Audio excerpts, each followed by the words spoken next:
Can everybody hear me up there? Are we good? All right. So last time we left off with NP-completeness. We mentioned that in the Chomsky hierarchy, we're talking about this class here, complexity class of NP, which is non-deterministic polynomial time. It contains the class P, polynomial time, deterministic polynomial time, and the big million-dollar question, literally million-dollar bounty on this question is whether they're the same. And now we're beginning to explore in more detail the class NP and also the class P indirectly. So that's sort of where we are in the roadmap. Yes? Oh, it's working now. So we're good for now. Okay. Yeah. All right. I appreciate your comment. All right. So as far as NP-completeness, it's a study of tractability, what can be done in non-deterministic polynomial time. And it's a study of parallelism, a study of bundling together large classes of problems and treating them as like entire groups simultaneously proving things or disproving things about them rather than treating them individually. And that saves, it's a big point of leverage. It saves a lot of time and effort because together they stand, together they fall with respect to intractability, and that's a good thing. So we analyze entire classes of problems rather than individual problems, and that's the whole point behind completeness theory, in this case NP-completeness. But all the other classes have completeness theories associated with them. Right? There's problems which are P-complete, exponential time complete, polynomial space complete, and so on. Okay, so the main diagram here was this. We've seen this before. Right? It's a reducibility of a problem A to a problem B, or a language A to a language B equivalently. And basically, this mapping F between these two languages preserves membership, set membership. So W is in A if and only if F of W is in B, and it's an if and only if. So if you can solve problems in A, you can solve problems in B, or vice versa, depending which direction the reduction goes. Now here, we put a restriction that this mapping has to be polynomial time itself. So this mapping has to be efficient. You can't just take your sweet time about mapping, take arbitrarily long to do it. It's got to be in polynomial time. Okay, so now we watch our resource consumption as we map problems from sets to other sets. And that makes a huge difference. So we said if there's a reduction from A to B, and you can solve a problem B in polynomial time, then you can solve it in polynomial time for A as well, because to do that, all you got to do is hit it with a reduction, solve it in B, and you're solving it for A, the set membership problem. Okay, and that's a very important touchstone kind of diagram and notion and concept. Any questions about that? I mean, it's so important that I'm repeating it probably for the third or fourth time, but it's worth it because it's so important and so fundamental to everything we're doing, have been doing, and will be doing for the next few weeks. So it's about problem transformations. For example, we can transform satisfiability to colorability, and we'll show you exactly how such a transformation will work. It's not trivial. Those are subtle. Some of them are complicated transformations. But satisfiability is a problem of given a Boolean formula, whether it's satisfiable or not, whether there's a way to tweak all the variables to true and false in such a way that makes the problem true. So the basic definition of NP-completeness, the problem is NP-hard if every problem in NP reduces to it in polynomial time, in the sense that we just showed, this reduction. And it's NP-complete if it's NP-hard and one more thing, and that one more thing is it itself must also be in NP. The first condition, number one, the problem could be NP-hard if everything in NP reduces to it, but it itself may or may not be in NP. It can still be NP-hard in that case. But it's NP-complete if it's NP-hard and on top of that, it itself is an NP. So the vicinity of NP looks like this. There's P, polynomial time, deterministic polynomial time that we know and love. Outside of that is NP containing it, but not known to be a proper containment. Right? And here's co-NP, the complements of all the problems in NP. We already know that P and co-P are the same, so that one is not an open problem. Right? So I don't have to write some region here that'll be co-P because we know it to be the same as P. That's a theorem, and it's very easy to prove, right? Take the problem, solve it in polynomial time, and if you want to solve the complement of that problem, solve the problem and flip that bit. Right? That's all you got to do. So whenever there's a solution for a problem in P, there's a solution for a problem in co-P that's just as efficient as the first. They're both polynomial time. So it's an if and only if, so P and co-P are the same. Okay. And we mentioned satisfiability. Given a Boolean formula, is it satisfiable? So here's an example of a satisfiable formula. Here's an example of a not satisfiable formula. And the satisfiability problem is basically to determine which is which. I give you a Boolean formula, and you tell me if it's satisfiable or not. You don't have to give me the assignment of the variables that satisfy it, notice, just whether it's satisfiable or not. So Cook's theorem basically maps every non-deterministic polynomial time computation to a Boolean formula that's satisfiable if and only if that computation accepts. Okay? And the way it does it, it takes an arbitrary Turing machine computation and models using lots and lots and lots of Boolean variables, all the steps of the computation. At step I, which state the machine is in. At step I, which cell tape position the read-write head is pointing to, right? At step I, which content of each cell tape is, which symbol from the alphabet is residing in that tape cell right now at step I, and so on and so on. That's a lot of variables. They're parameterized by these indices denoting the number of steps I, and in this case, the state of the machine, or the finite control of the machine here, Q sub k. So k is the parameter for the state of the finite control, the finite automata portion of that Turing machine. Right? The read-write head positions are parameterized by h's. H sub ik is true if and only if at step I the machine's read-write head scans the kth tape position.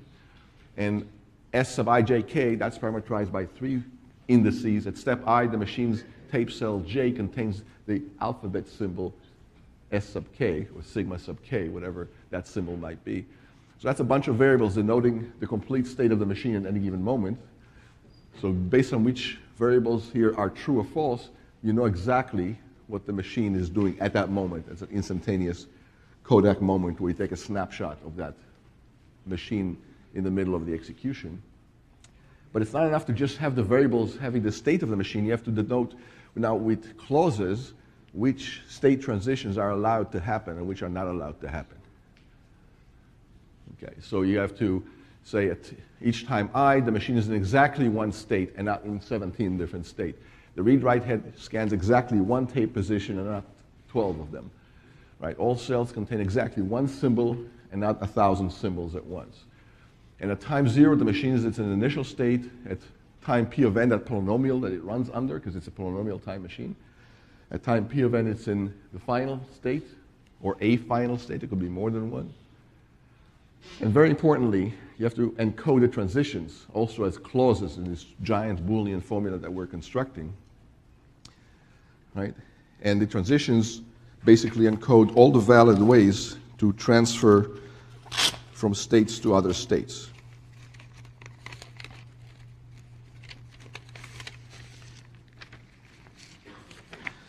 So what you get is a giant Boolean formula that's true if and only if the original machine stops and accepts its input. So what have we done here? We've taken an arbitrary machine and an arbitrary input. You see how much mileage we're getting out of this prop here. It's all the same idea over and over again, these mappings. Take an arbitrary machine, arbitrary input. That machine runs in polynomial time, but it's non-deterministic. You take this machine and you encode it and you transform it into a new machine. And that machine really is a Boolean formula that encapsulates, models the complete behavior of this original machine input pair. And this Boolean formula is a satisfiability instance. That Boolean formula is satisfiable if and only if the machine holds on the input. For an arbitrary machine, arbitrary input, given the machine runs in polynomial time on that input. So it's exactly the same kind of transformation that we did before, except it's more subtle. First of all, the transformation had to happen in polynomial time. And notice there's a polynomial number of clauses in this giant formula that we're building up. So the polynomial time transformation was an efficient one because it was polynomial time. It wasn't just an arbitrary transformation. And number two, we transformed this machine and input pair into a Boolean formula this time, not another machine. Okay? So that red M prime is a bit of a misnomer. It stands for a Boolean formula this time, not another machine. But the point is, if there was an oracle, a black box, a subroutine that tells us if a formula was satisfiable or not, that will immediately tell us whether that machine will hold on its input and accept it or not. So if we can determine satisfiability efficiently, we're determining the outcome of arbitrary non-deterministic computations efficiently. And that arbitrary non-deterministic computation was an arbitrary computation in NP. We didn't pick and choose. We didn't pick favorites. Take an arbitrary computation in NP, and you can transform it into this Boolean formula in this way, in such a way that the formula will be satisfiable if and only if that computation accepts. So with this theorem, you've done a specific instance of this right here. Every problem in NP was transformed into this specific problem, satisfiability, and that transformation was efficient. It was in polynomial time. How many see what's going on here? Okay, it's not enough. I see maybe a third of the class acknowledging it. Ask me questions. Yeah. Why can't this be used to solve the halting problem? Why can't this be used to solve the halting problem? Because if you use it to solve the halting problem, or I should say if you try to use it to solve the halting problem, it's because it's not going to work, you cannot bound the size of this satisfiability instance. This transformation will not be polynomial time. In fact, it won't be bounded by anything, because that computation can go on for a long, long time. It can go on for arbitrary amounts of time. In fact, some of them will not halt. So that formula will keep growing and growing and growing, and you'll never get a finite formula that you can submit to an oracle that determines satisfiability. So let me answer that a slightly more specific way. The number of Boolean variables involved here is polynomial. Why? Because we say at step I, the machine is in state K. Well, the machine runs in polynomial time. There's some polynomial, P sub n, P of n, that's like quadratic or cubic or fifth degree, that the machine will always halt within, say, quadratic time. And so the number of steps here, I, will be between 1 and quadratic, or whatever that P of n is. So there's, I goes from 1 to n squared, let's say. If it's n cubed, then fine, but it's finite, it's polynomial, in fact. The number of states of the machine here is not just finite, it's a constant finite number. It's not just polynomial, it's a constant, and it's a fixed number. It's a specific machine that has 17 states or 35 states or a Googleplex states, but it's just finite. So it's fixed throughout this whole thing. So K is a constant. I goes from 1 to that polynomial, say n squared. So there's only a polynomial number of Q's and a polynomial number of H's. In fact, it's quadratic or quadratic if P of n is quadratic. This one, IJK, I goes from 1 to quadratic, right? The tape cells will go also from 1 to quadratic because you can't use more tape cells than you have time to use. So the space will never exceed the time. How many get that at least? Okay, good. That's a lot of you. And the symbols in the alphabet is a finite set of symbols. The alphabet is a finite set of symbols, so that is just some constant. K goes from 1 to a constant. So this goes from 1 to P, this goes from 1 to P, that polynomial, whether it's quadratic or whatever. So the number of S variables is at most the square of this polynomial. How many see that? Okay, because it's indexed by two things that go up to that polynomial, so it's the cross product of all combinations of that number, and they're both that polynomial P right here, the runtime of the machine.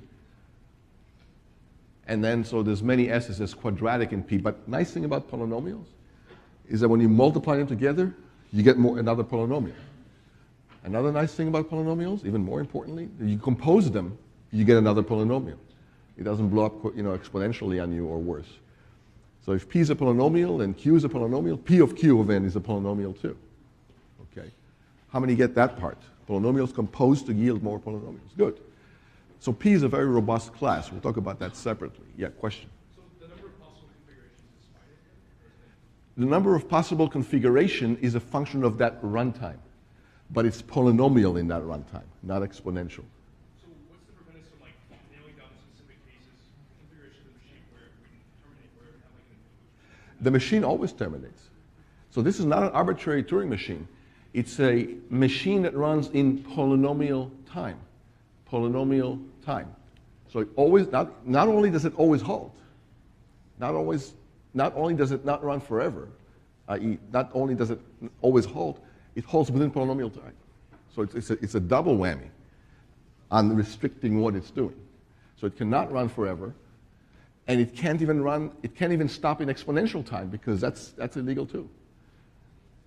everything in NP runs in polynomial time, right? So this class NP right here is a very small restricted class of the class of all computations. Let's look at the bigger picture again because it's really worth it. Right, so looking at the bigger picture, there's NP. Yes, it's decidable, but decidable can run in arbitrarily large times, not infinite times, but arbitrarily large times. Exponential time, double exponential time, factorial, factorial, factorial time, really worse, really bad, inefficient, space consumption and time consumption. But this one here, both P and NP run in polynomial time. So every computation here halts. There's no halting problem in here. There's halting problem out there. There's the halting problem H. It's in this class here, but not in this class. Same, let's say take the regular languages. Why isn't there a halting problem for finite automata? Why don't we worry about halting when we run a finite automata? And why isn't it undecidable to determine whether a finite automata halts? They always halt. Finite automatas process one character of input per state transition, and when they run out of input, they either accept or reject, but they halt in either case. Okay. Context-free languages, right here. Why don't we worry about the halting problem for push-down automata? Because the halting problem is also solvable for that. They always halt, or else, if they don't halt, because they can empty and fill the stack and empty and fill the stack and technically run forever. But if they do, we can detect that. Why? Because they will repeat a state. And if they repeat a state, a stack, some state combination, we can algorithmically detect that by keeping track of all the state that PDA has ever been in and see if it repeats a state. If it does, it will keep repeating that state, and then we can stop and say we'll run forever. So we're solving the halting problem yet again. So when the machine model is primitive enough, like finite automata, and even push-down automata, halting problem doesn't rear its ugly head. But the languages you can recognize using these more primitive, more restricted computation models, those languages, those problems are simpler than the general problems that Turing machines can solve. So the more you can do, the more power you have, but the more issues you can have too, like undecidability and the halting problem not having an algorithmic solution and so on and so on. So with great power comes great responsibility, right? Who said that? With great power comes great responsibility. Famous line? Yeah, Uncle Ben. It wasn't Peter Parker, it was Uncle Ben actually. But anyway, so yeah, when you have more computation power, yeah, you can do more, but more issues fall in your lap, and you have more to worry about, like undecidability and halting problem and lots of other issues. How much space and time you might be using, it's hard to determine it, and so on. Okay, so I hope I answered that question. Go. Okay, good. So satisfiability seems to be as hard a problem as any in NP, which is kind of amazing because it looks very innocent, satisfiability. I give you a Boolean formula, you tell me yes, no, is it satisfiable or not. Worst case, how do you solve it brute force? If I give you a formula and say, you're going to get $1 billion if you can solve it within the next 24 hours, tell me if it's satisfiable or not. So you write a piece of code to do that. What will your piece of code look like? And don't tell me you're going to miss out on it becoming a billionaire overnight. How will you do it? Yeah, go through every combination. Just build a giant truth table with every, and see each one, whether it satisfies or not. And yeah, in 24 hours, you can go to trillions of combinations. So hopefully the formula will not be too large. Maybe 30 variables, 40 variables, you can do it in 24 hours on a computer. But if I give you 1 million variables, that ain't going to happen in 24 hours. Because 2 to the million is bigger than the number of particles in the universe. It's bigger than a Googleplex, right? Or bigger than a Google at least. Probably not as big as a Googleplex. So if the formula gets large enough, that method would fail in terms of efficiency. It will still be correct in terms of absolute truth and correctness. Same method, just trial possibilities. But for satisfiability, the best algorithm we know, after all these decades of trying to solve it efficiently, is that one.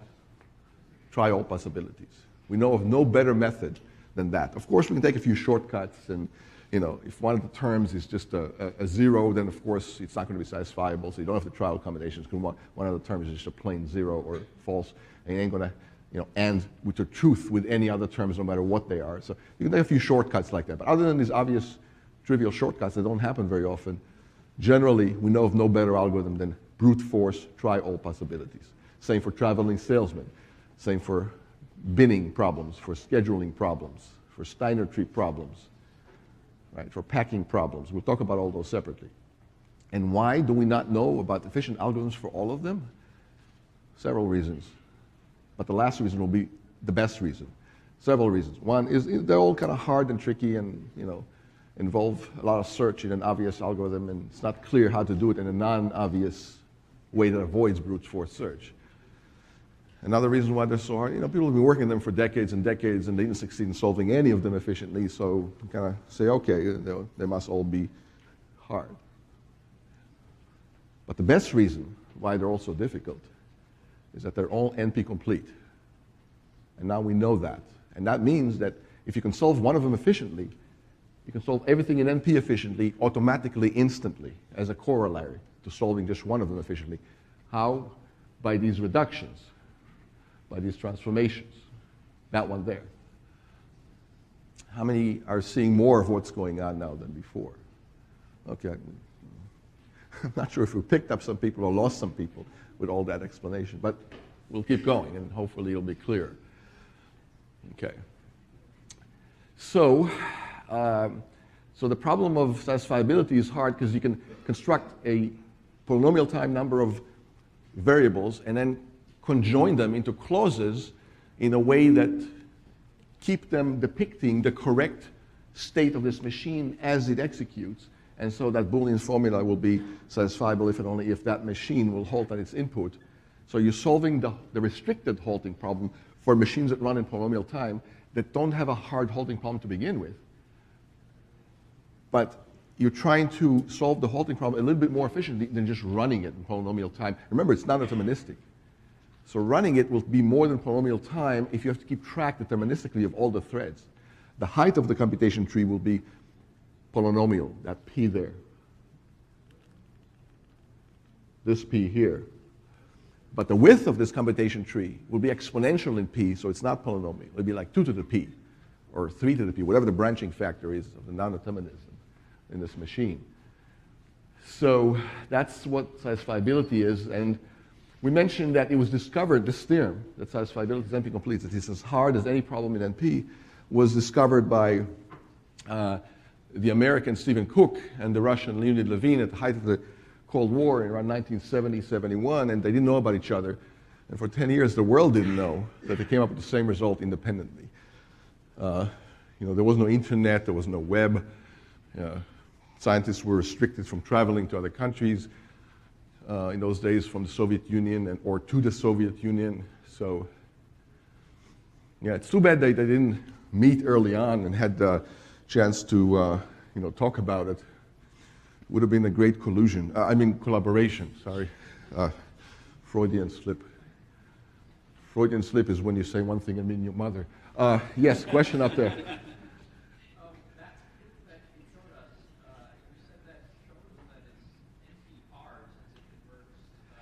Excellent. I was waiting for somebody to notice that. So this proof shows that it's NP-hard, that everything in NP reduces to it.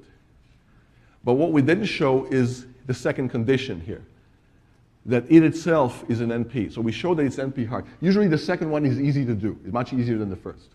But let's cross that T now. Let's show that it itself is an NP, that there's a non-deterministic polynomial time algorithm that solves satisfiability in polynomial time. Anybody want to take a crack at that? Yeah. We did this last time. You for each variable choose one or the other and non-deterministically go through so that at the bottom you've chosen every possible combination and then just solve all of them. Yeah. So at the bottom, what do you do at the bottom when you get to the bottom after this series of guesses, yeses and nos?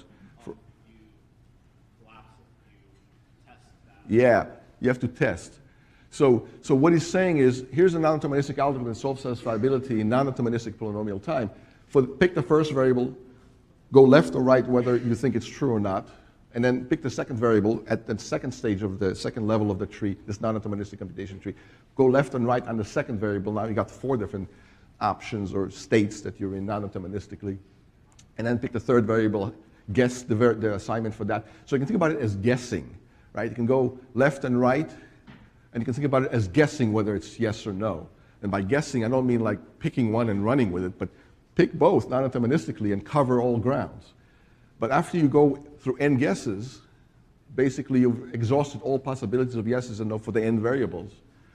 And at the bottom, one of them better accept for the whole tree to accept. That is, you have to check now whether it's satisfiable or not, given the sequence of guesses that got you there to the bottom of the tree, going left and right until you hit the lowest level of the tree. Now you have to check or verify that the answer is actually correct. So you have to plug in all these values into the formula, collapse it to true or false, and see it better be true, and then you say yes, if and only if it collapses to a true or evaluates to a true. If it evaluates for a false, don't say anything or say no. One of the other branches will be the correct one if there exists a branch altogether that gets you to a yes confirmation or verification. So the whole thing is a non-deterministic algorithm running in polynomial time. And how big is this polynomial time bound as a function of the number of variables, just to see if you understand the big picture here. How much time have we expended, non-deterministic time, but time nevertheless? What's the time bound of this? Linear time. I mean, you see linear time going on here. There's only a few people raising their hands, so I'm not sure if most of you are following this. If you're not following this, believe me, there's no point going forward, because it's just going to get deeper and more complicated. So let's get this nailed down tighter here. This is the easy stuff. Ask me questions. How many are reading about this in the book? Okay, that probably explains why I see so few hands. Only a few people raise their hands saying they're reading. I'm just curious, why aren't you reading about this in the book? I mean, this is deep stuff. I've already told you that.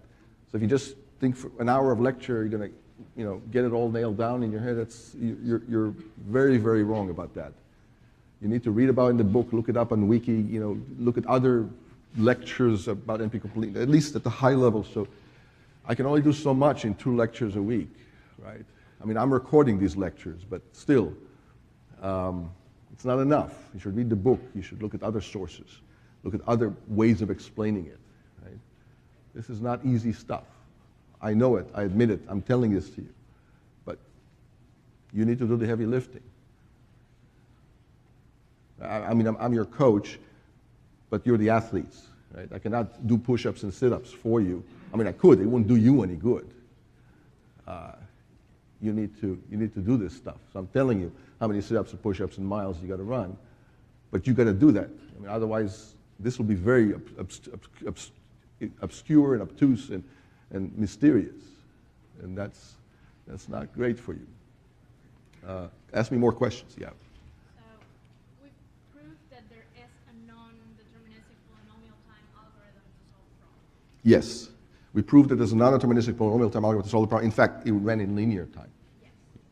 But would we also have to prove, in order to prove that it's that is in NP, that there is no deterministic polynomial time algorithm?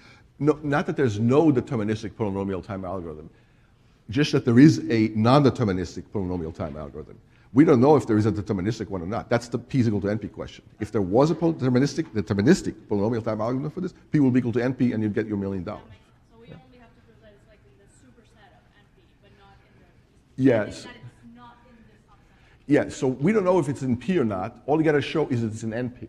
Now, NP contains P. So if it's NP, it may or may not be in P. But whether satisfiability is in P, that's a wide open question. It's been open for 45 years, since 1970. Actually, since before, because we didn't even know about it before 1970. So showing that a problem in NP is usually the easy part. Why? Just give a non-deterministic algorithm like he did, guess an answer, and then verify that the answer is true. So guess and verify is usually the typical, archetypical, non-deterministic algorithm to solve a difficult problem in NP, or any problem in NP, actually. First, you guess the answer, and then you verify that that guess was correct. The verification step is usually easy. If I give you a bunch of zeros and ones and say, does that satisfy? We'll just plug them in and collapse it to either yes or no, and you'll know. It's easy to do, linear time usually. But if I say which combination of zeros and ones will do this job, that's when the problems begin. I mean, it's easy to do with brute force, but there's exponential number of possibilities. So how would you do it efficiently? $1,000,000 question. But what we're proving here with the NP-completeness theory is that all of NP reduces to this problem in polynomial time, which means if you can solve this problem efficiently, deterministically in polynomial time, all of NP, same thing. You can solve all of NP deterministically in polynomial time using the same algorithm for SAT. First reduce it to SAT, then solve SAT, then you'll know the answer over there. Right? That's this business here with the props. Right? So if you want to solve a problem that you're not sure how to do efficiently, reduce it to SAT. Give it to a SAT oracle, he will tell you, and that'll be the same answer to that. Give me that the reduction works. And this reduction of everything in NP to SAT is called Cook's theorem, and that's what we just went through. That's this thing here. Yeah? When would it be useful to know that something is NP-hard but not necessarily NP-complete? When it will be useful is asking to know that it's NP-hard and not NP-complete. It'll be useful to know on the way to proving that it's NP-complete. Because then you proved half of what you prove one of the two conditions that are necessary. You prove this one, and now all you have to do is prove this one. This is usually the easy one. So even though there's two things you need to prove, if you prove this one, you're 95 or even 99% of the way there. Because this part is usually the easy part. Just guess and verify type algorithm usually does the job. There's a few cases where it's actually difficult to prove the second part as well. That a guess and verify will not obviously solve that problem. You have to be much more elaborate than that. But so when it will be useful, on the way to show that something is NP-complete, or let's say you can show it's NP-complete, you can just show it's NP-hard. That's already progress, because that means it's at least as hard as everything in NP, and may not be as easy as anything in NP. In other words, it should be worse than NP. And there's plenty of problems that are much worse than NP, like exponential space complete, or double exponential time complete. Right? And those will also be NP-hard, but they're not NP-complete, because they're not even in NP. They're way above. But they're still NP-hard. You can reduce all of NP to one of those two. But that itself was not in NP. So if you show it's NP-hard, you're showing it's at least as hard as NP. If you're showing it's NP-complete, you're showing it's at least as hard as NP, but not more than NP in terms of difficulty. So I hope that helps clarify the situation. But they're both very useful. If you show it's NP-hard, that's already a stamp on this problem saying it's very difficult. You should not try to solve it exactly, but go for heuristics. So if you're working at Google and they give you some problem to work on, whether it's a search engine problem or some database problem or file system problem or advertisement auction problem, these are all typically NP-complete problems rotating around these common tests. And you're not sure how hard it is, and you start working on it, trying to code, and you don't succeed coming up with an efficient algorithm. But as an aside, if you can show it's NP-hard, all bets are off, and that problem is at least as hard as NP, and chances are not only you can't solve it efficiently, but none of the other Turing Award winners that came before you could solve it efficiently. Nobody's collected that $1 million from the Clay Institute yet, bounty on this problem. And so chances are you can now step back. Not chances are, you should now step back and say, okay, I'm going to try to solve it heuristically with an approximation algorithm, kind of good enough kind of answer, but not necessarily exactly in terms of an exact solution, because that's kind of hopeless. So you treat it like you treat traveling salesman problem, or Steiner tree problem, or binning, or packing, or anything that's NP-complete. Because NP-hard is at least as hard as NP-complete, and possibly harder even. Question? You mentioned that algorithm is not deterministic testing things that runs in linear time. Is there really a meaningful class for non-linear or non-deterministic linear time, or just deterministic linear time? Both. You can say that deterministic linear time is a complexity class. It's also a property. Non-deterministic linear time is also a complexity class. Whether they're the same or not, open question. Also, you can talk about quadratic non-deterministic time, cubic non-deterministic time. Whether they're the same as each other, not open question. They're definitely containing each other properly. Why?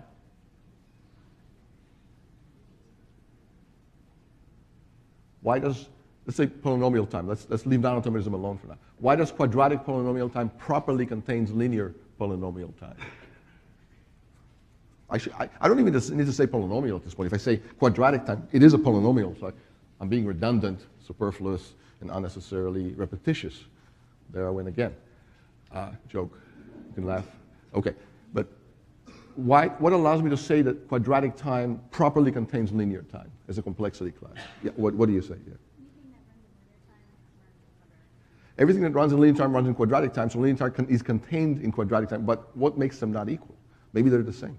And it's still contained in one another, but what makes them not equal? The density theorem. Yeah, the time and space hierarchy density theorems.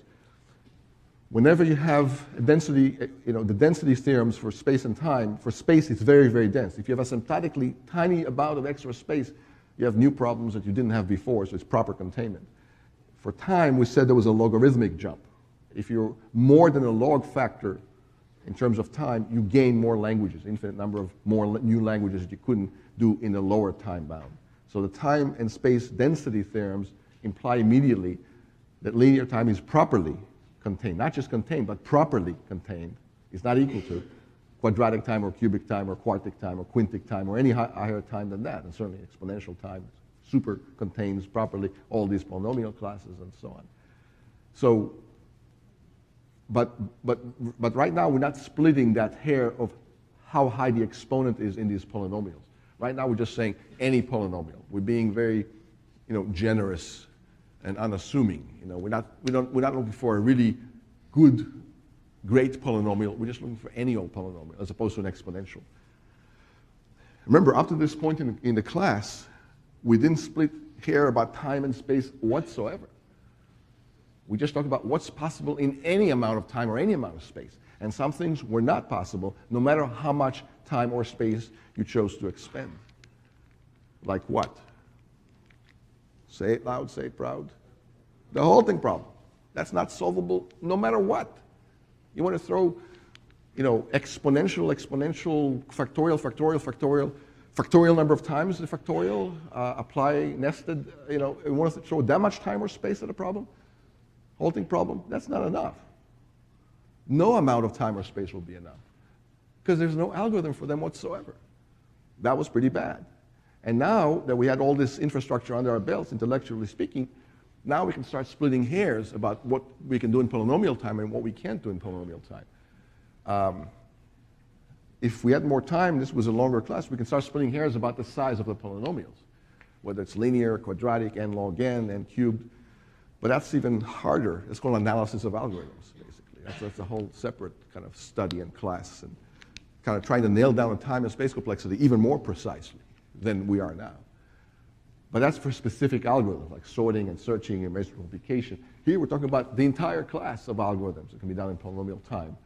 So we're talking about very large classes here. So the bounds will be a little looser, because it's hard to make very definitive statements about infinite classes of algorithms. It's hard to make definite statements about a single algorithm like merge sort. The fact that merge sort runs in n log n time is not easy to see right away, right? Until you write the recurrence relation and solve it and whatever. And some algorithms, it's very hard to determine how fast they run, even though they run efficiently. Okay. Generally accepted proof techniques that people are think it's going to be the way that it's going to be solved, but P equals NP or P is not equal to NP? Yeah, that's a very insightful question. He's saying, what proof techniques do we think will work here? Let me answer the question from the other direction. We have some really good idea about what proof techniques will not work to resolve it one way or the other. And that's probably dovetailing and diagonalization. They probably will not work here. And the reason I say that is because, so in the late 70s, after this was open for like a decade, some very clever mathematicians stepped into computer science and said, okay, look guys, You're a computer scientist, so obviously you can't solve deep theorems like this. But we are here professional mathematicians. So step aside, children. We'll solve it for you. That's sort of what math did or tried to do to computer science. Now, to their credit, these mathematicians were very clever. So they hit this problem really hard. They couldn't solve it. But they did solve something else. They showed the following kind of amazing result. Now remember what we talked about oracle computations, computation relative to an oracle. If you have an oracle to solve one problem, all of a sudden another problem can be simplified, right? So for example, if you have an oracle that determines the minimum element in a set in constant time, you could all of a sudden sort in linear time. How many can see that? How? Find the minimum, write it down, delete it, find the minimum of the or change it to infinity, right? In the big array, unsorted array. Find the minimum again, write it down, change that to infinity. Find it. So if you had an oracle for minimum, you can solve sorting faster than we know it can be solved, because n log n is a lower bound for sorting under the decision tree model. Okay, the point is if you have an oracle, other things can simplify. So if you have an oracle for the halting problem, you can solve the halting problem. How? Ask the oracle. Okay. Having said that, they showed that there exists an oracle for which p is equal to np. Separately, they show that there exists another oracle for which p is not equal to np. Separately, they show that there's an oracle for which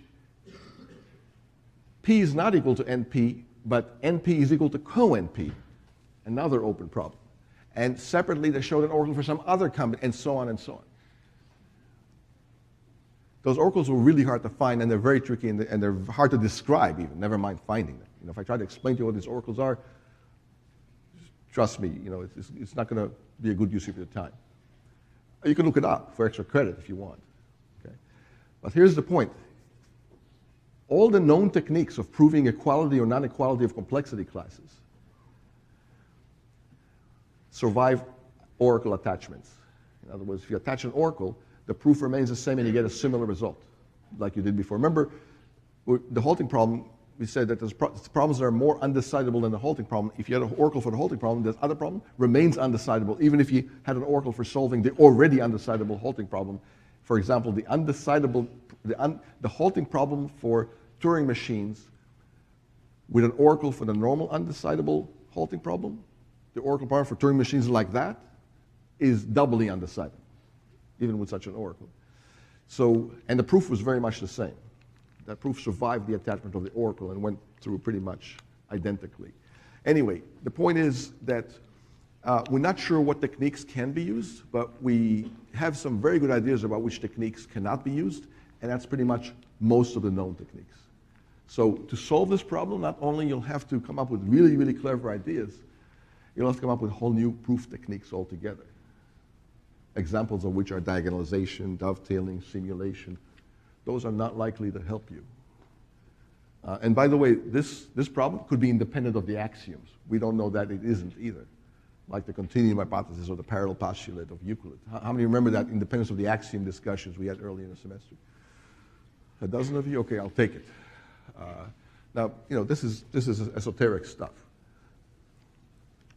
What else? Yeah. Is it possible that this is like a question that falls under Gödel's? Yeah, that's what I mean by, so it could be independent of the axiom, or it could be one of those Gödel incompleteness theorem situations where it's true but not provable, that there is no proof for it. That could happen too. We don't know that either, whether that's the case or not. So one way to explain why it was so hard to find a proof for this in the last 45, and maybe there is no proof. Maybe it's just true. Or false, but there is no proof either way.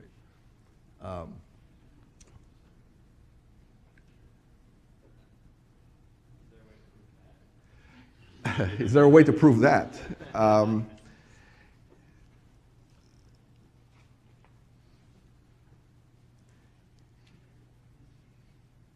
don't think so. But it gets pretty esoteric. Well, let's put it that way. You can't prove it in this normal logic, first order, second order logic, but in some higher logic you may be able to. But it's no longer the logic that we know and love and use every day, arithmetic and algebra and so on. Let's just leave that one at that. Okay. Any other questions, maybe more mundane questions because a lot of you said you don't even get this, Cook-Levin theorem. So here we are talking about much more esoteric things. I don't want to open too big of a can of worms on you if you don't even see the first worm. So mixing my metaphors. What else? So we have satisfiability. It's difficult as anything in NP, and all of NP reduces to it. It itself is an NP by verify and guess. Right? And here we're discussing that explicitly on the slide. So non-deterministically, to show that SAT is an NP, so I actually have a slide to answer that question, but I answered it anyway. But here's a slide to show that it's an NP. Non-deterministically guess each Boolean variable, and then at the end verify or make sure it works. And usually, in fact, all of NP can be characterized by this method. This method is so general. All of NP can be characterized as a set of all problems for which guessing and verification is easy. That is polynomial time, for which you can verify solutions quickly. So if I give you a solution, can you verify quickly that that's the answer? And usually, it's pretty straightforward to see how. Just plug it in and see if it works. Or verify that the statement is true, whatever the statement is. Okay. So that's kind of an alternative representation or description or characterization, I should say, of NP. NP is the class of problems that can be solved in non-deterministic polynomial time, or equivalently, it's a class of problems for which it's easy to verify that a given solution actually works for a given problem. And that's true in life in general, right?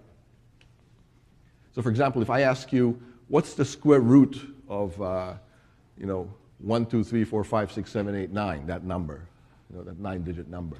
It's hard to compute the square root of that. But if I give you a number and say, is that number x the square root of 1, 2, 3, 4, 5, 6, 7, 8, 9, that is easier to confirm that. How would you confirm that? Square it and see if it's equal to that other thing. So confirming that something is a square root of something is easier than finding it out to begin with. Okay. So NP-complete, the class NP, is the set of languages or problems for which verification is easy if you're given a solution, candidate, and asked, is that a solution or not a solution? Yeah.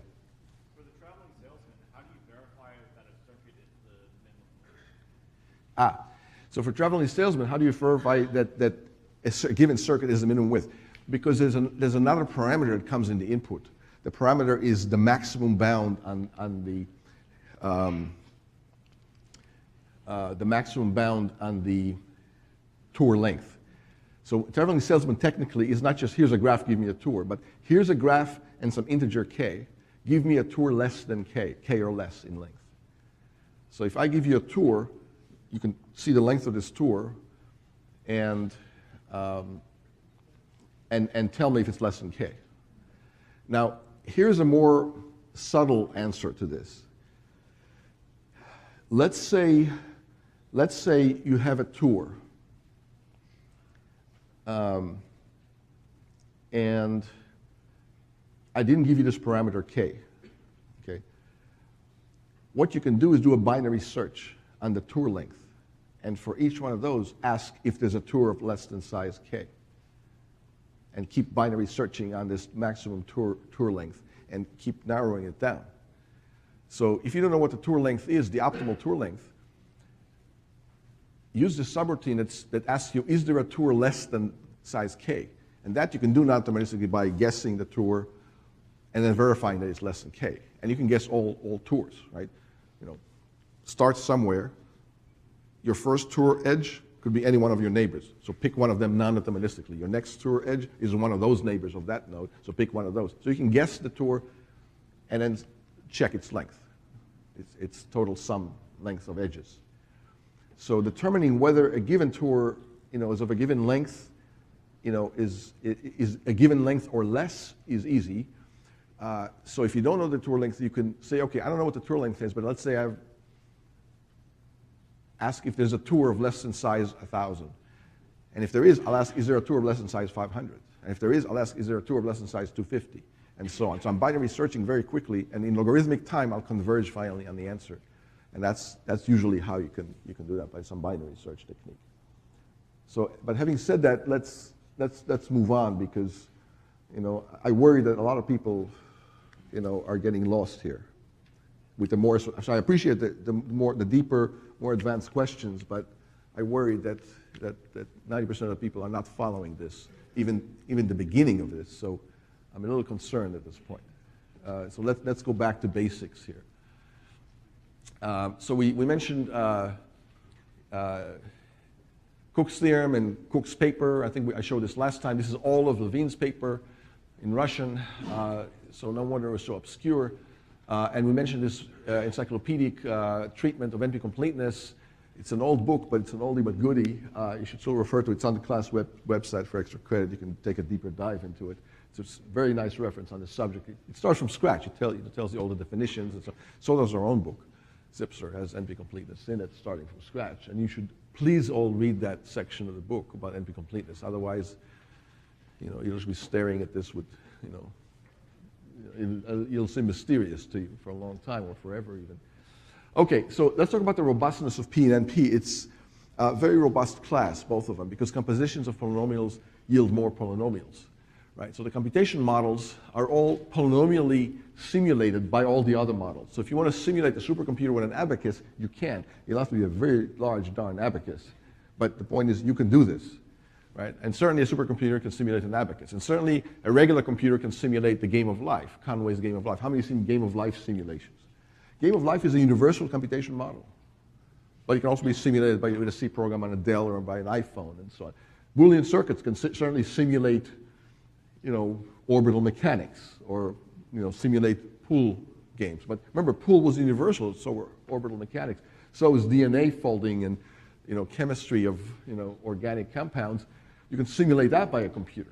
And certainly it can simulate Turing machines. How can DNA molecules simulate Turing machines? Look in a mirror. You're a bunch of goo, and I'm not saying in a derogatory way. I'm saying, in a proud, boastful way, that DNA computers can do all sorts of amazing things. We created this silicon contraptions. They didn't create us, right? So DNA can certainly simulate Boolean circuits, or any other. So the point is, all these models of computation here are all universal. They can all compute everything that's computable. But the point here is, they all can simulate each other efficiently in polynomial time. So the class P and NP is the same for a Dell computer or a supercomputer. It's the same class for an abacus. It's the same class for billiards. It's the same class for Boolean circuits, polynomial Diophantine equations like Hilbert's tensor problems, solved by Matiasevich, DNA, and so on. They all can simulate each other with polynomial time. So it's the same class P and NP for all of them. So it's a very robust class. It's independent of the computation model. So whatever computers we'll have in 100 years, none of us will know. It's way beyond our lifetime, and it's probably 20 generations of computers ahead. The same class P and NP will be true for them too. P and NP won't change in 100 years or 1,000 years, or even for an alien race, chances are. That's a pretty bold statement, but the point is, it's a very robust computation class. So any results we can derive about them is good for posterity and for lots of different situations. Yeah. So is it possible then, by this universality, that we could look to nature for a solution to P equals NP, or, yes, for evidence against it? Yes. He's asking a very good question. So can we look to nature to solve or resolve in the negative, this question of P is equal to NP? People have tried that too. In fact, I looked at analog computations using physics or quantum mechanics or Newtonian mechanics, and they wanted to see if you set up a set of voltages or water pressures or angular momentum combinations of moving system, now could you solve satisfiability and traveling salesman-like problems in an analog way, using the universe to compute solutions quickly, where our digital algorithms cannot compute it on actual silicon computers. All these attempts failed. It's not to say that one day somebody may not find an end run in nature around P and NP. In fact, quantum computing, we hope, will inch us in that direction. Quantum computing might be one of those rare exceptions where it's not obvious that it can't do more than regular computers. In fact, the hope is that it can. That it can do arbitrary exponential kind of searches in polynomial time based on qubits, quantum bits, and superposition, and entanglement. How many even know what I'm referring to? Quantum computing. Okay, good. A few of you. If not, there's papers on the class website about quantum computing, so please read those for extra credit, fun, and profit. So quantum computing may be one of those. We don't know yet. That in itself is a pretty esoteric field, and we don't have working general quantum computers yet. There's primitive prototypes. There's even a couple of companies that sell them to you for $10 million each if you won't believe that they're selling you the real thing when they say we have a quantum computer for sale. But there's even debate about whether those are real quantum computers or just some fancy physics experiments, prototypes. Yeah. So the P and NP classes in quantum computers are the same as ours? So for quantum computers,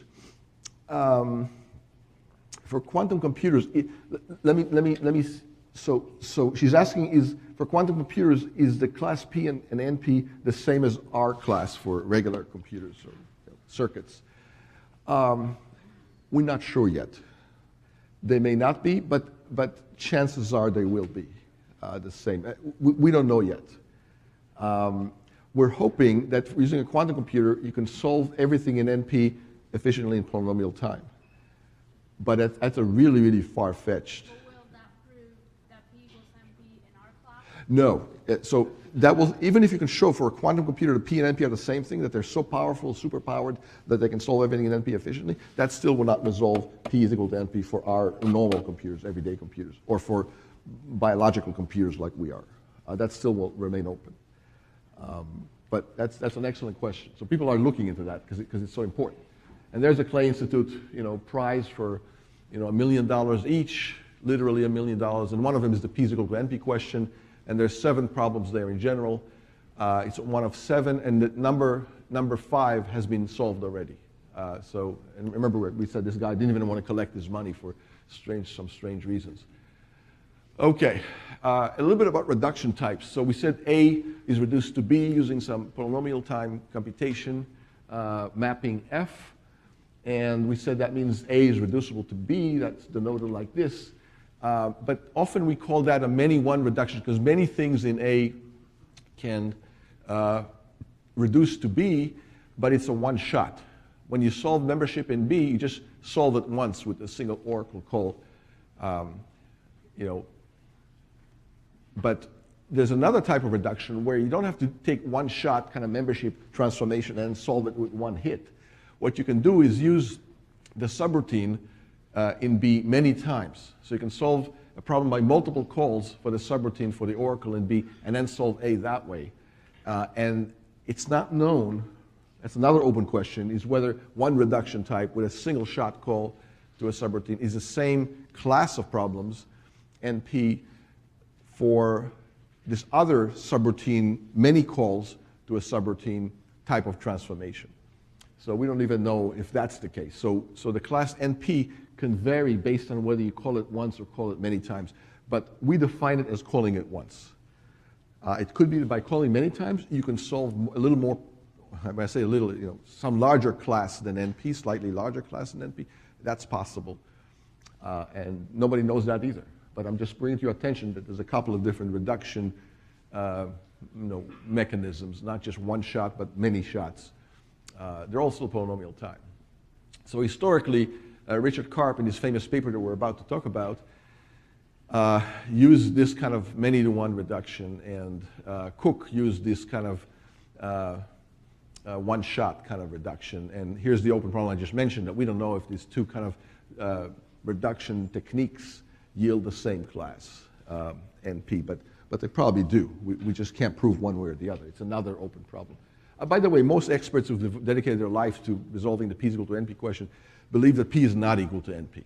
So just so there's no confusion, so just so you don't think it's like a 50-50, even odds, whether one is equal to the other, we don't know. 99.999% of people who know a lot about this stuff, who dedicate their lives to it, think that P is not equal to NP.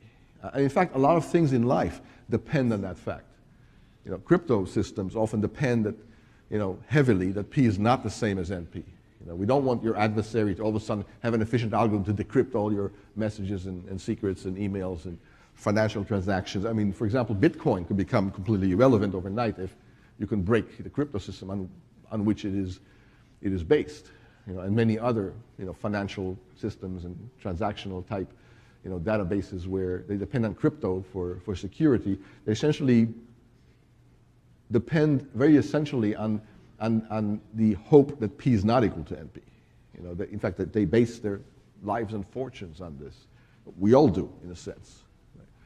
So just so you don't think it's like even odds, coin toss. You know, they're probably not the same. We just can't prove it, interestingly enough. All right, a few more things about satisfiability. So a restricted form of satisfiability called 3CNF, conjunctive normal form.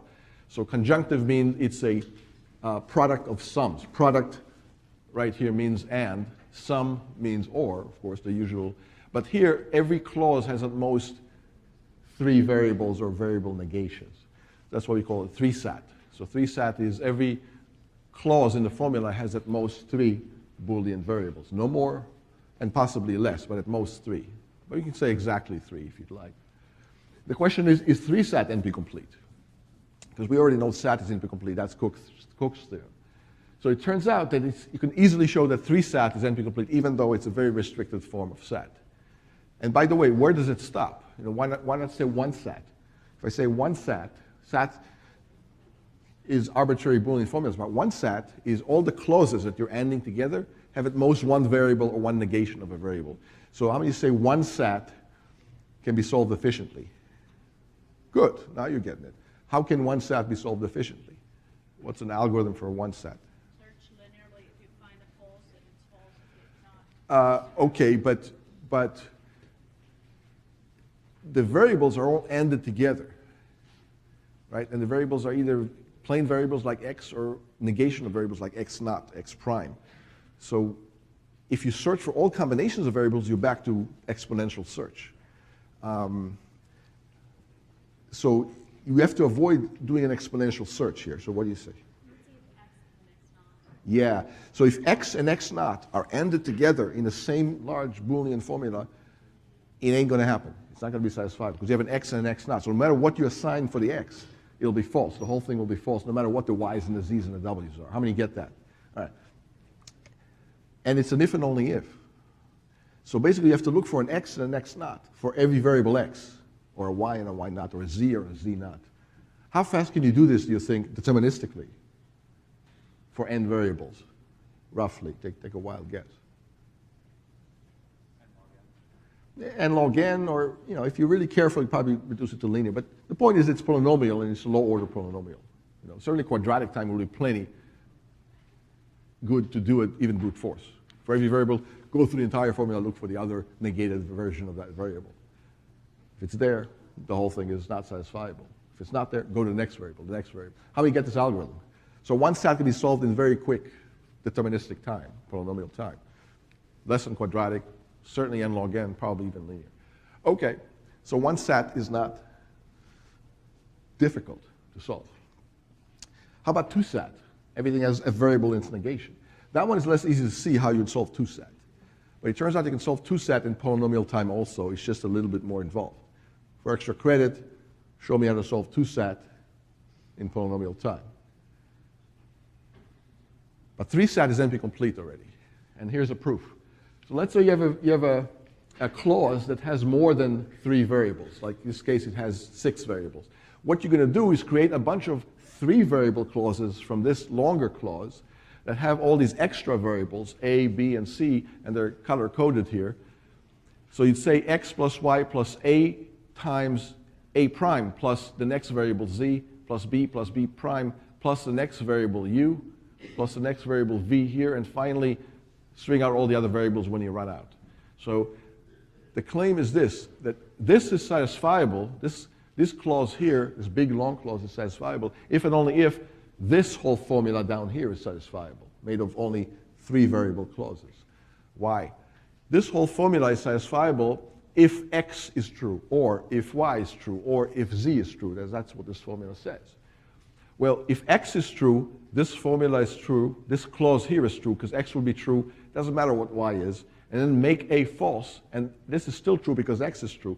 So x naught will be true because a is false, and it doesn't matter what z is, so make b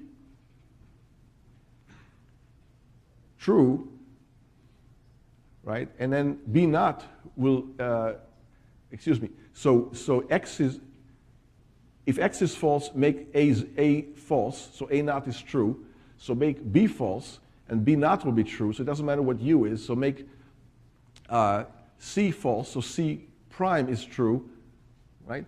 And it doesn't matter what these are. So if x is true, you can make this whole formula true, so this is satisfiable and this is satisfiable. If y is true, same thing. The point is you can set the a's and the b's and the c's to just what you need, such that if at least one of the variables is true, the entire formula down here will be true because of the way they're connected via these auxiliary variables, the colored variables a and b and c and so on. How many get this? So this formula is satisfiable if and only if that formula is satisfiable. So the point is you can take an arbitrary instance of SAT and convert it into an instance of 3-SAT that's satisfiable if and only if the original instance is satisfiable, which means if you have a fast algorithm for 3-SAT, this scheme will give you automatically a fast algorithm for arbitrary SAT, not just 3-SAT. How many get this proof? So we just proved that all of NP reduces to 3-SAT. How did we prove that all of NP reduces to 3-SAT? All we showed is that SAT reduces to 3-SAT. So why did we show that all of NP reduces to 3-SAT? We proved that all of NP reduces to SAT. Yeah. We proved that all of NP reduces to SAT. What was the name of that result? Say it, say it, say it. Cook's theorem, right? That was a big one. But now we know that all of SAT reduces to, all of NP reduces to SAT, and here we show that SAT reduces to 3-SAT. Now we know that all of NP reduces to 3-SAT, which makes 3-SAT what kind of a problem? NP, what's the next word? Hard, not quite complete. Why not complete? Because we have to show that it itself is an NP. Is that hard to do? No. I mean, do it like you did before. Guess and verify, and you'll know whether it's 3. So 3-SAT is definitely an NP. All of NP reduces to SAT because all of NP reduces to SAT by Cook's theorem, and SAT reduces to 3-SAT by this result here. So all of NP reduces to 3-SAT, which makes 3-SAT NP complete. So we've composed these two reductions, Cook's theorem reduction with this reduction. By composing the reductions, we have one bigger reduction, end-to-end reduction. And is this end-to-end reduction polynomial time? How many say, yeah, it's polynomial time? Why? Not a hard question. You have two reductions, both of which are composition of polynomials is a polynomial, bingo. So Cook's reduction was polynomial time. This reduction is polynomial time. So you compose the two, and you get another polynomial time reduction. It could be a bigger polynomial than either one of the two. Right? If you have a polynomial that's quadratic and a polynomial that's cubic, compose the two, you get a polynomial that's like 6th degree, cubic squared or squared cubed, but that's 10 to the 6th. But it's still a polynomial, is the point. So you see how nicely polynomials compose to give you other polynomials. So their reductions compose to give you more polynomial time reductions, which means you can prove more and more problems are NP complete now and NP hard. Okay, this is what we said earlier about 1-SAT and 2-SAT. So is 1-SAT NP complete? Well, you can look at the variables and their negations so quickly you can tell. Is 2-SAT NP complete? And it turns out you can solve that in polynomial time. For extra credit, do it. Here's a hint. Look for some implication graph and look for cycles in it. All right. So now we're going to go through a bunch of problems that are all NP-complete, just so you see the scope of NP-complete problems. The problem of cliques. I give you a graph and say, is there a clique of size 5 or 6 or 4? And a clique is a complete graph of all the nodes. So in a clique, every node is connected to every other node. They're tightly connected. So here's a clique of size 4. Here's a clique of size 6. Here's a clique of size 2. So the clique problem, I give you a graph and an integer k. I say, is there a clique of size k? K could be 3, 4, 5, 10, up to n, the number of nodes in the graph. How many understand this problem? Okay. Seems easy, right? I mean, certainly there's a clique of size 4. You can see it. There's a clique of size 6. You can see that every node is connected to every other node. So why is that so hard? Well, it's hard because I don't always necessarily nicely paint the graph for you to show you where the cliques are, right? Just like when I give you a satisfiability, I don't tell you which ones should be true, which ones should be false using colors or whatever. You just get the plain formula. So the worst case, you can look at all subsets of nodes of size k, but that's a polynomial. That's not a polynomial algorithm in k, because k could be anywhere from 1 or to the size of the whole graph, right? So here's a clique of size 5, right? It's obvious because I painted it. There's a clique of size 3. It's amazing what you find on Google these days, besides questions to the exam answers. But if I give you this graph here, sorry, I couldn't resist. It's been bothering me, I have to say. If I give you this graph here, and I say, is there a clique of size 7? That's not easy to say, right? I mean, there's a lot of nodes here, and which combination of 7 nodes will you take to determine the clique? Because now it's not nicely, painted so you can see the answer, right? So it turns out it's NP-complete. We haven't proved it here. We just mentioned that it's NP-complete. And here's another problem with NP-complete: set cover. I give you a universe of objects and a bunch of subsets, and I say, is there a combination of subsets, k of them, because I give you the integer k, the number of subsets, is there some combination of k subsets out of all these possible subsets that completely cover the entire universe of objects? So here, these are the subsets. This subset covers these 4, this subset covers these 4, this subset covers these 2. And I say, is there a combination of 3 subsets, say, that completely cover all these objects? And here there are. This subset here, and then this subset here. Now, if you take this subset and that subset, you might need 4 or 5, subsets. But the question is, can you do it with 3 for this example? And in general, that's NP-complete. We don't know if you can do it. So it's called the set cover. That's a cover set, not to be confused with set cover. But anyway, the set cover problem is NP-complete, it turns out. And look how simple these problems are, right? But they're all as difficult as anything in NP. They're difficult as satisfiability, as traveling salesman, and any other problem in NP. Hamiltonian cycle. I give you a undirected graph, and I say, is there a way to traverse this graph in such a way that every node is visited exactly once? Now, if you do it with every edge visited exactly once, that's Euler tours. That one is easy to solve. You can do even Euler tours in linear time, but Hamiltonian tours, where every node is traversed exactly once, that's not easy to solve at all. So if I give you an arbitrary graph, is there a tour? That's related to the traveling salesman. Traveling salesman is a Hamiltonian tour through a graph. Not only that, it's got to be a tour of minimum width or minimum total, sum of edges. But even if it's unweighted, I just want a tour, any old tour. That's already NP-complete. Never mind if you put edges, you put edge weights on the edges and then ask for a shortest tour. That's even harder than that. Yeah. It's even harder. How is it the same? Because it turns out certainly it subsumes the one with no weights. Or you can think about the one with no weights with weights of 1 on every edge. So it's a trivial weighted version. But it turns out both are in NP. And both are NP-complete. So they're just as hard as each other, even though one looks like a generalization of the other. Okay. Graph coloring. So we already mentioned that. I give you a graph and I say, is it possible to paint the nodes with, say, 3 colors to make sure that no 2 adjacent nodes in the graph that share an edge between them use the same color? There's like a coloring problem, you want to distinguish the nodes. There's entire books written on any one of those problems, by the way. I'm just showing you a couple of books on graph coloring. But these problems are so ubiquitous, so famous, so useful in practice that we try really hard to solve them for decades. For example, the graph coloring problem, compilers use them to assign registers in the machine code that they generate when they compile a language. So compilers use this as a subroutine. Of course, it can't be done efficiently. We don't know how, so they use a heuristic. I'll just give you an example of where it's used in real life. So you've used this problem every day whenever you run code, whenever you compile a program. Okay, partition problem. I give you a bunch of objects with weights, and I say, is there a way to partition it into 2 subsets so that the sum of one subset is the same as the sum of the other subset? So just a bunch of integers. Is there a way to partition a bunch of integers into 2 subsets that have equal sums? As simple as this sounds, NP-complete. We don't know of any efficient algorithm to do this. Right? And we'll keep going next time with more NP-complete problems, and we'll actually begin to prove that some of these problems are NP-complete. We'll go do a few easy proofs first, and then proofs which are not so easy. So please, please read the book about NP-completeness, because things will just get more esoteric, not less. Okay? So we'll see you next time.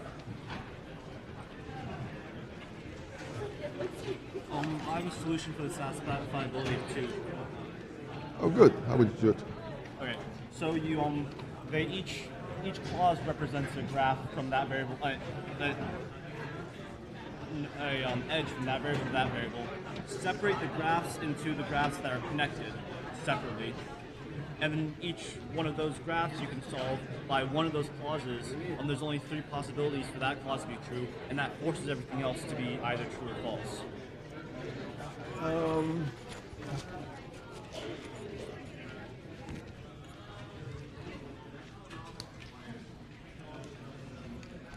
Forces everything else in that connected graph to be true or false.